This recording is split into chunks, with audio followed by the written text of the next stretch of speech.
Hey, Christians, I'm Christian. I have a question. No, you don't. You want to make a declaration. You're not actually asking a question. You're not sincerely looking for an answer, are you?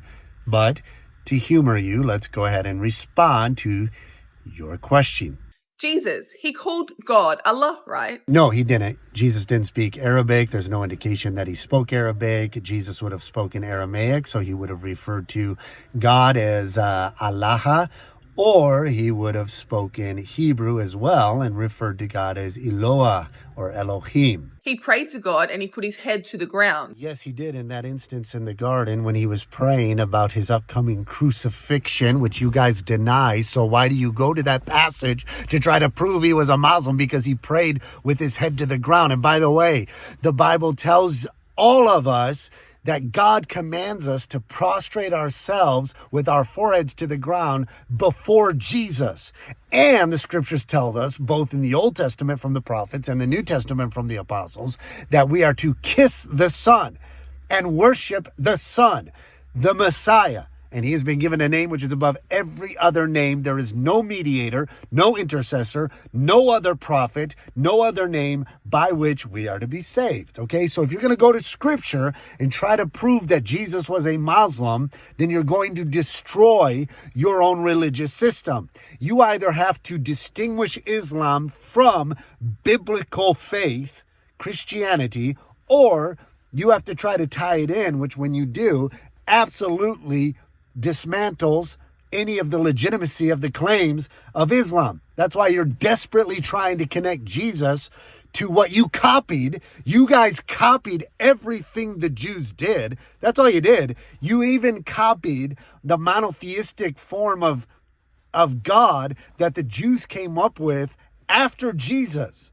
Okay, pre-Jesus, they had a much more complex understanding of who God was in his personhood, but because Jesus was so clearly God and worshipped by Christians, that the Jews said, no, we don't want this as our Messiah, and so we have to refute completely any claim or any theological understanding of Old Testament theology or the Hebrew Bible that has anything to do that supports the claims of the Christians, since the Christians base their entire theological concept of God on the scriptures of the prophets, right?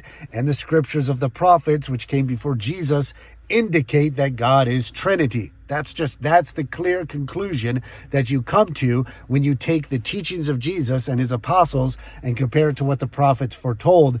That's what you walk away with. So the Jews are like, no, that makes too much sense, and we don't want to submit to Jesus, so let's make this simplistic form of monotheism that Muhammad grabbed onto and ran with, right? So just this whole thing, Jesus, he didn't eat pork. He never ate pork. He didn't eat camel either. You guys eat camel, don't you? And when Jesus prayed with his head prostrate to the ground, yeah, he prayed in a lot of different ways. He said to go into your closet and pray. Jesus said to lift your hands when you pray. Jesus said when you stand praying, all right? It is the point of Christianity is not what you do with your body in ritual.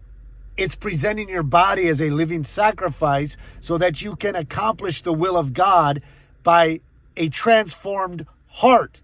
He was circumcised. See, Islam, along with every other false religion, all it does is gives you a form of rituals that you adhere to in order to make yourself feel good that I'm somehow obeying this tangible commandment where I can show you that, look what I'm doing. 5 times a day I wash, I clean my mouth out, I clean my nose out, I clean my ears out, I bow down a certain way. God must be pleased with me, right? Right? I hope so. I hope all it takes is not eating pork and putting my head on the ground a certain way and saying a certain prayer. I hope that's all it takes. He greeted everyone with salam alaikum, which means peace be upon you. What? No, he didn't. Jesus didn't speak Arabic. And that was just a popular form of greeting people. Peace be upon you. He would have said it in Aramaic. This is what it would have sounded like. Shlomo Lach. He washed himself before praying. He forbade being drunk. He taught everyone that there was only one true God. And his mother wore a headscarf. So what religion was Jesus? He practiced Judaism. He was born into a family that was Jewish, that was Torah observant. Stop trying to make Jesus a Muslim. Just because you copied a bunch of the laws of the Torah, just because there's similarities doesn't mean Jesus was a Muslim. There's enough differences in the Torah and in the message of Jesus to definitively conclude that Jesus was definitely not a Muslim. Islam is its own religion that claims to be rooted in the religion of Allah or the religion of the one true God, but it's not. Jesus taught the one true God, and you better figure out who that one true God is, because it's not what this lady thinks it is. What do you guys think?